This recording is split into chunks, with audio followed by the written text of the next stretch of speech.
안녕하세요. 지구도 살리고 사람도 살리는 생명 현장 프로그램 그린이 모델링 TV입니다. 오늘은 아파트 창호 교체에 대해서 알아보는 시간입니다. 오늘 이야기를 함께 나눠줄 패널분 모셨습니다.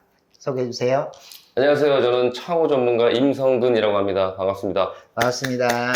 오랜만에 뵙습니다. 창호를 빼지 않고 넣어주셔서 감사드립니다. 이제 차례가 된 거예요. 네, 알겠습니다. 자주 오실 테니까 네. 좋은 얘기 많이 해주십시오. 네, 알겠습니다. 오늘은 아파트 그린 리모델링 창호 교체에서 얘기해 보는데요. 첫 번째, 우리가 아파트 그린 리모델링에서 창호 교체가 왜 중요한지를 좀 알아봐야 될 것 같습니다. 아파트 그린 리모델링 창호 교체가 왜 중요할까요? 네, 그 아파트의 특성상 위아래 집이 꾸준히 이어지기 때문에 1층과 옥탑층이 아닌 경우에는 위아래 집에 도움을 좀 받거든요. 근데 그 나머지 이제 부분들, 뚫려 있는 부분들이 창문이 좀 되게 크게 적용이 돼 있다 보니까 그쪽에 열 손실이 되게 많이 있습니다. 그래서 창문만 교체해도 단열성은 매우 올라갈 것이다 라고 저는 생각하고 있습니다. 맞아요. 아파트 특성상 이 적층 구조기 때문에 여러 집이 쌓여 있어서 거기는 이제 외기에 접하지 않으니까. 네. 그리고 난방도 냉방도 해줘요, 옆집에서. 그래서 상관이 없는데, 이게 판상형 같은 경우에는 두 면이 이제 앞뒷면이 뚫려 있죠. 네. 네, 측벽 세대는 측벽이 있기 마련인데, 그쪽은 창은 없으니까. 없죠. 네, 웬만하면 중간 세대들은 앞면, 뒷면만 외기에 접하는 면이라 이쪽에 단열과 창호 교체를 해주면 에너지 성능이 올라가는데, 외벽면, 면적 중에서 창호가 거의 다 차지를 하는 게 우리나라 아파트의 특성입니다. 그죠? 맞아요. 그래서 이 창들이 성능이 안 좋으면 정말 안 좋은 집이 되는 건데 이 창만 딱 바꿔줘도 단열 성능이 확 올라가서 아파트 그린 리모델링에서는 창호 교체가 아주 중요하다고 임 이사님도 네. 자주 말하는 부분이 이런 부분인 것 같습니다. 네, 맞습니다. 아무래도 오래되면 될수록 창호의 성능도 많이 떨어져 있을 거고, 특히 이제 알루미늄 창일 확률도 높을 거고요. 그리고 로이유리, 그러니까 유리의 성능은 많이 안 좋을 거고요. 그리고 특징 중에 하나는 오래된 현장의 창문을 뜯어보면 폼이 하나도 없어요. 거기에 막 종이 구겨놓고 맞아요. 막. 신문지, 네. 시멘트 포대에 네, 다 맞아요. 나와. 그러니까 아무래도 열 손실이 엄청 많을 수밖에 없는 거죠. 음. 네, 그래서 창문만 바꿔도 성능이 매우 올라갈 것이다라고 생각할 수 있는 겁니다.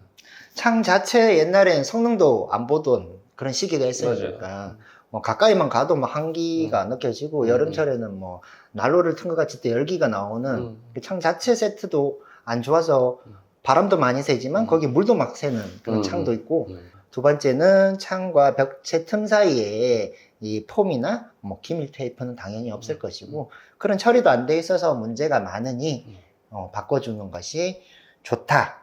요렇게 말씀을 드릴 수 있겠네요. 네. 우리가 이제 아파트들 비싸잖아요. 서울 네. 아파트들. 뭐, 10억 넘는 것도 있고. 근데 그런 거 리모델링 하면 뭐 작게는 몇 천에서 뭐 억 단위가 들어가는 이 공사에서 창도 안 교체하고 단열도 안 하고 하면 저는 되게 비합리적이다.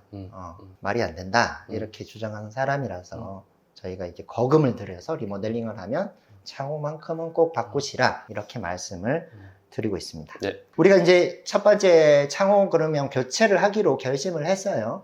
그러면 아파트에서 이 창호 교체 계획이란 걸 세워야 되는데 창호 교체 계획은 어떻게 세우면 될까요? 어떻게 단열을 할 것이냐에 맞춰서 그 단열 라인에 포함되어 있는 창호를 교체하는 계획을 세우는 게 맞을 것 같습니다. 그래서 그 단열과 단열재에 만나는 그 창호는 시스템 창호라는 게 당연히 좋고요. 시스템 창의 성능이 매우 높기 때문에 아니면 뭐 비용이 부담되신다면 이중창이라도 적용을 하는 방향. 그리고 단열 라인과 벗어나 있는 창호들은 슬라이딩 단창, 성능이 많이 높지 않은 창호를 적용해도 괜찮다. 그래서 그런 기준으로 설계하시는 게 필요하다고 봅니다.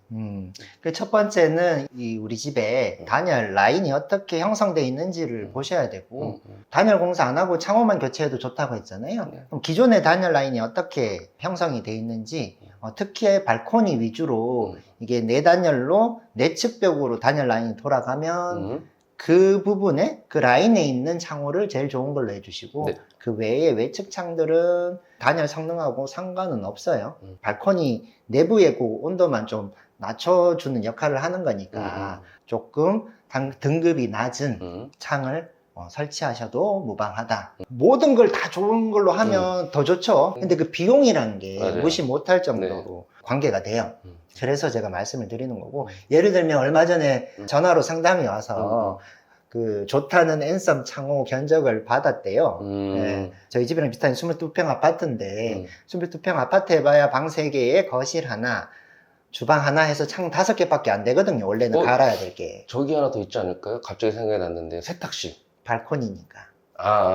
네. 일단 제가 가려다가 했어요. 단열 선에 그쵸, 위치하는 그쵸. 거는 한 5개밖에 안 돼요. 맞아요. 네, 보통 그 외에는 발코니 외측장은 단열 라인이 아닌 경우가 많거든요. 내단열일 때. 네네, 맞아요.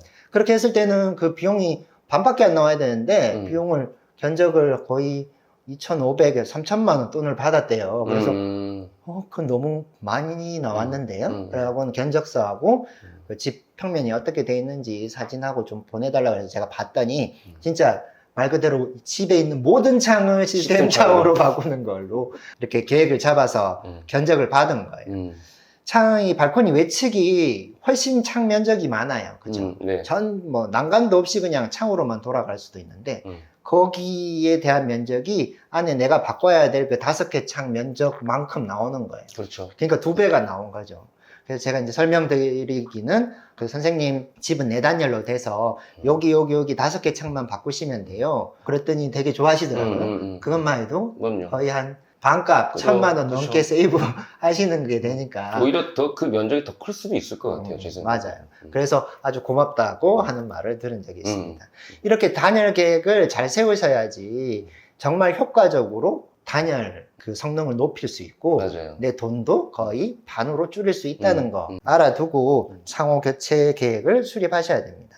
그 두 번째는 창호 종류. 그러니까 우리가 이제 창을 교체하기로 하고 어느 창을 바꿀지를 이제 결정을 했어요. 그다음에 어떤 창을 골라야 되는지도 고려를 해봐야 될 것 같아요. 보통은 예쁜 창을 고르게 돼 있어요.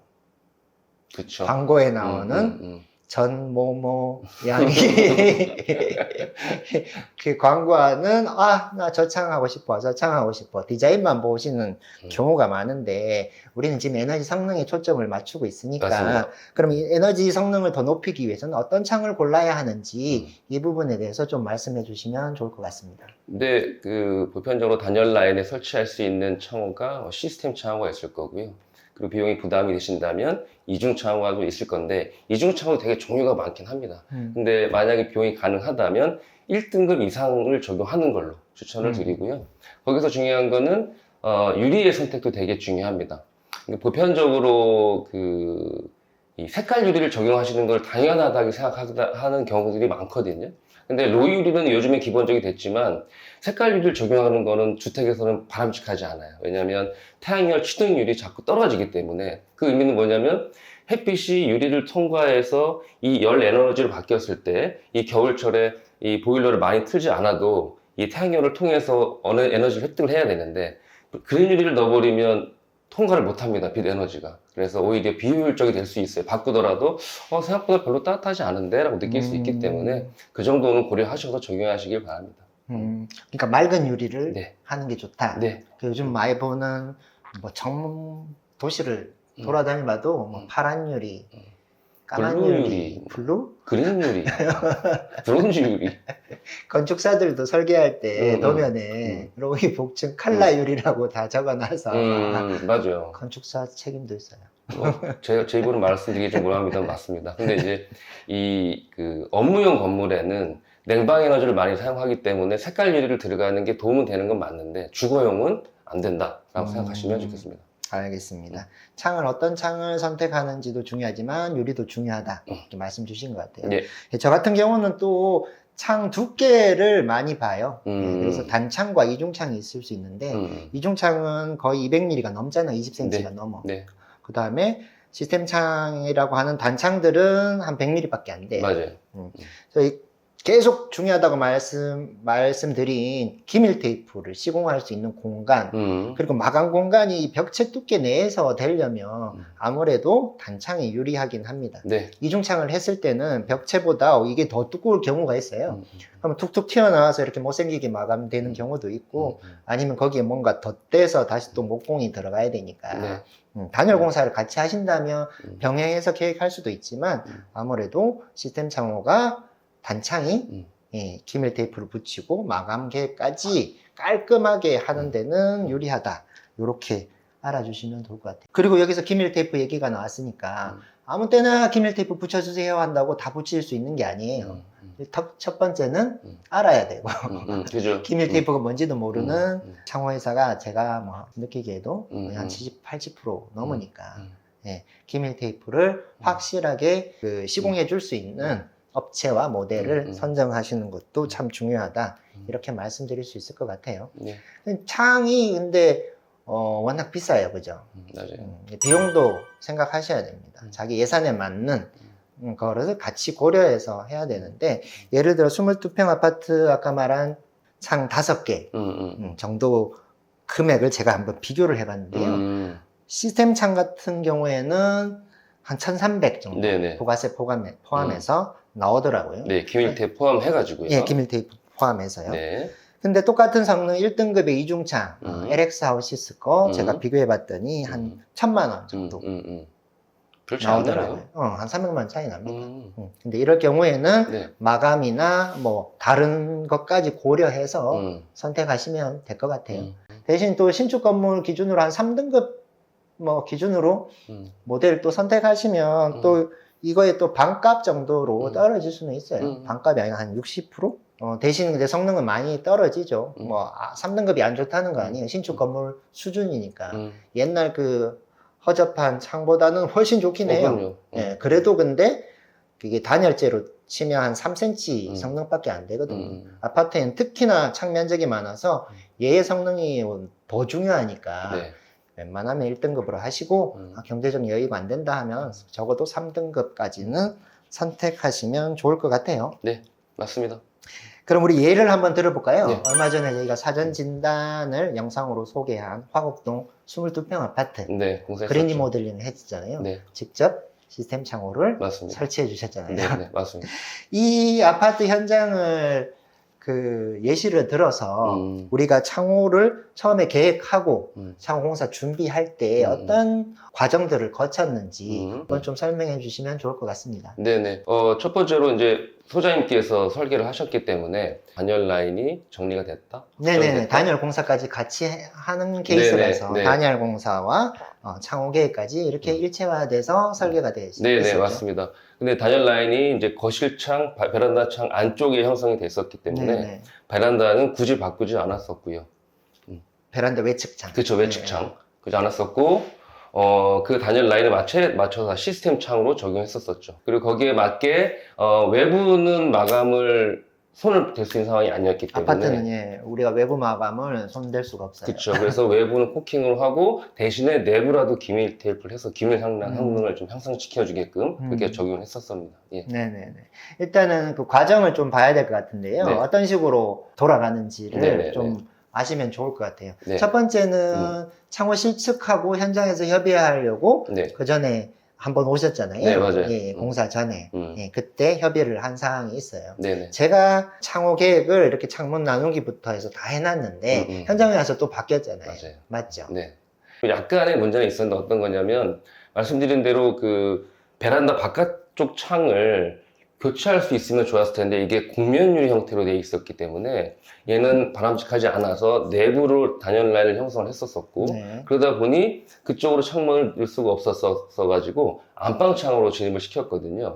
근데 안방창으로 들어오긴 하더라도 안방의 방문을 통해서 거실로 진입할 수 없었기 때문에 창문을 좀 원래 3,000에 2,400 정도 되는 창문을 좀 쪼개서 적용했다라는 거. 네. 뭐 그런 것들을 현장 실측하면서 협의를 했었었던 거죠. 네네네. 이제 그런 것도 해서 그다음에 시공 시기는 납품 시기하고 단열 공사 시기, 설치 창호 설치 시기 이런 것들을 다 조율했던 것 같아요. 네, 맞아요. 가장 좋은 거는 창문을 다 철거한 다음에 골조 상태를 보고 기밀 테이프 붙이려면 이런 조건 저런 조건 여러 가지 환경을 좀 맞춰서 해야 되는데 시기적으로 좀 부족했었어 가지고 창문을 뜯는과 동시에 시공을 했었어요. 철거를 하고 이렇게 상태를 보고 또 협의하고 창문 발주 넣고 하고 하면 좋은데 맞아요. 아파트 리모델링은 그게 안 돼요. 그러려면 집을 한 달 넘게 비워줘야 돼요. 그렇죠. 그죠? 기획 공정이 많으니까. 그러면 시기적으로도 안 되고 불가능합니다. 그래서 창호 뜯는 동시에 설치를 해야 되는 거니까 사전에 이런 같은 현장에서 리모델링 업체랑 창호 업체랑 뭐 다 모여가지고 그 논의를 하고 약속을 하고 착착착착 진행돼야지 맞아요. 되는 게 아파트 창호 교체의 현실이고 그렇게 해야 되는 거죠. 네네. 네, 그래서 현장을 오셔서 그렇게 보고 협의를 하셨고 저는 또 컨설팅을 진행을 하면서 그 리모델링 업체하고 또 협의들 되게 많이 했어요. 창호 그 철거할 때 철거하고 그 다음날 설치하셨잖아요. 네네. 철거하는 날 가서 보니까 기밀 테이프를 발라야 되는 그 창문 개구 부면에 그 10mm 스티로폼이 다 붙어 있더라고요. 저 못 봤습니다. 그거를 그럼 안 붙잖아요, 기밀 그쵸, 안 테이프가. 붙죠. 의미가 없죠. 네. 그래서 제가 그거를 다 긁어내서 다 까시라고 그랬어요. 예전 창은 그게 있으면 뭐 폼은 대신 안 했더라고요. 폼 대신에 그거를 뭐 이렇게 밀어 넣었는지 하고 태웠는지는 모르겠는데 뭐 단열에는 옛날에는 좋았지 모르지만 우리가 기밀 테이프를 붙여야 되는데 그 시공성이 안 나와요. 붙여지질 않아서. 네네. 그래서 제가 현장에서 그걸 다 까게 만들고 다 이제 긁어서 정리한 다음에 다음날 오셔가지고 설치하고 기밀 테이프 붙이셨잖아요. 맞습니다. 그 중에 거실창이 창틀이 여기 방통 부분에 좀 한 10mm, 20mm 묻혀 있었잖아요. 네. 예, 그 부분이 기밀 테이프 시공이 그때 그 당일날은 안 됐어요. 맞아요. 말씀드린 대로 먼저 철거한 다음에 하는 게 가장 좋긴 하지만 현실적으로 쉽지 않으니 저희가 시공하러 갔을 때 그걸 알게 됐거든요. 그래서 창호 시공하고 기밀 테이프 붙이는 면이 그래도 어느 정도는 매끈하긴 해야 되거든요. 만약에 약간 울두들하다 그러면 그걸 또 보완하는 또 자재가 따로 있습니다. 그걸 발라서 하면 되는데 이건 뭐 한 몇 센치가 왔다 갔다 하니까 그걸 채울 수 있는 상황이 안 돼서 시공한 이후에 인테리어 업체 분께 부탁을 드려서 거기를 좀 이렇게 메꿔주세요. 미장을 좀 메꿔주세요. 한 이후에 저희 기밀 테이프를 붙이게 됐는데요. 그냥 붙이는 건 의미가 없고요. 틈 없이 밀실하게 붙여야 이게 의미가 있는 거기 때문에 그냥 형식적으로 붙였습니다라는 거는 오해하시면 안 돼요. 예, 그래서 창호랑 벽체랑 정말 미세하게 틈을 생길 수도 있지만 최대한 안 생기게끔 해서 붙여야만 정확한 그 기밀 테이프의 성능을 유지할 수 있는 거고 효과를 볼 수 있는 겁니다. 그러니까 그때 저도 현장에 계속 있어가지고 지켜봤었거든요. 상당히 기밀 테이프 폼 충진하는데도 이제 심혈을 기울이시고 그다음 기밀 테이프 붙일 때도 엄청 노력하시더라고요. 네. 한 번에 되는 게 아니라 프라이머를 칠하고 맞아요. 붙였는데 그게 모자랄 것 같으면 이 연장 테이프로 또 다 붙여가지고 꼼꼼히 다 이렇게 눌러가지고 붙이시더라고요. 리모델링에서는 내부만 붙이긴 하지만 신축에서는 외부도 같이 붙이거든요. 근데 100틀 중에 99개를 아무리 잘했어도 한 틀을 그쪽으로 물이 유입이 된다면 이게 누수가 될 수 있기 때문에 되게 긴장하고 집중해서 합니다. 그 부분은 확인할 때도. 네, 그래서 프라이머 바르고 기물테 붙인 다음에 혹시라도 거기 틈이 있을까봐 또 방수액을 또 발라요. 또 발랐어요. 네네. 여기도 마찬가지로 이 방수액이 틈을 또 메꿔주거든요. 그래서 오돌도돌한 면에 기밀테이프 붙인 다음에 한 번 더 위에 발라서 기밀이 완벽하게 될 수 있게끔 그렇게 했었던 기억이 납니다. 저 과정을 봤는데 되게 믿음직스럽고 되게 노력해 주시는 것 같아서 안심이 되는 그런 현장이었습니다. 창호 전문가입니다. 앞부분에서 저희가 어떤 창호를 선택하느냐는 문제에 있어서 기밀 테이프 시공이 가능한지 이제 이것도 고려해 보셔야 된다고 말씀을 드렸는데 말씀드린 것처럼 기밀 테이프 공사란 게 그냥 와서 그 스티커 붙이고 가듯이 그냥 붙이는 작업이 아니거든요. 기술력도 갖춰야 되고 현장 상황에 대처하는 그런 그 열정이 있어야 하는 것 같아요. 맞습니다. 그런 부분도 갖춘 회사에 창호를 선택하시는 것이 또 한 번 좋다고 말씀을 드리고 싶네요. 거주자분이 처음 시스템 창호를 설치하고 이제 살아보신 지가 이제 몇 달이 지났잖아요. 네네. 너무 좋대요. 어떤 면이 좋을까요? 에너지. 일단은 전체 단열 공사까지 해서 집이 쾌적해진 거. 그 전에 좀 노후 아파트에 살았는데 쾌적해진 거 좋다. 근데 창으로 인한 효과는 저 진짜 피부로 느끼는 거는 그 기밀성인 것 같아요. 맞습니다. 너무 조용하대요. 네, 그 부분이 좋은데 다만 아쉬운 게 있대요. 얘기하실 거예요? 네, 뭘까요? 아쉬운 거는 이게 집이 너무 기밀해졌어요. 아. 그래서 근데 거기는 환기장치를 안 달았거든요. 아. 답답해서 그쵸. 자꾸 창을 열어놓게 되는 거죠. 이 좋은 창을 해놓고. 근데 답답함은 느낄 정도로 크대요. 그래서 다음에는 꼭 환기장치를 달아야겠다. 이래서 그 우리 패시브 주택도 그렇고 맞아요. 단열 기밀 잘 해놓으면 환기장치가 꼭 이렇게 옵션을 따라오거든요. 맞아요. 근데 이게 옵션이 아니라 필수라고 필수죠. 생각이 들었대요. 그래서 다음에는 꼭 하겠다 하시더라고요. 그래서 아파트 창호 교체 계획 하시는 분들은 제가 창호 교체 제일 중요해요 했잖아요. 근데 좋은 거 해놨는데 이렇게 답답함을 느낄 수 있으니 환기 장치를 설치하는 것도 함께 고려해야 되겠다는 생각이 들었습니다. 아파트 그린 리모델링 창호 교체에 대해서 길게 얘기를 나눠봤습니다. 더 궁금한 점이 있으시면 저희 조합에 문의 주시고요. 그 다음에 여기 영상에 댓글로 남겨주셔도 저희가 성실히 답변해 드리겠습니다. 네, 저도 꼭 참여하겠습니다. 감사합니다. 그럼 오늘 여기까지 하고 인사드릴까요? 네, 네, 알겠습니다. 닥치고 그린! 다음에 만나요. 돌아오겠습니다, 다시. You'll be back.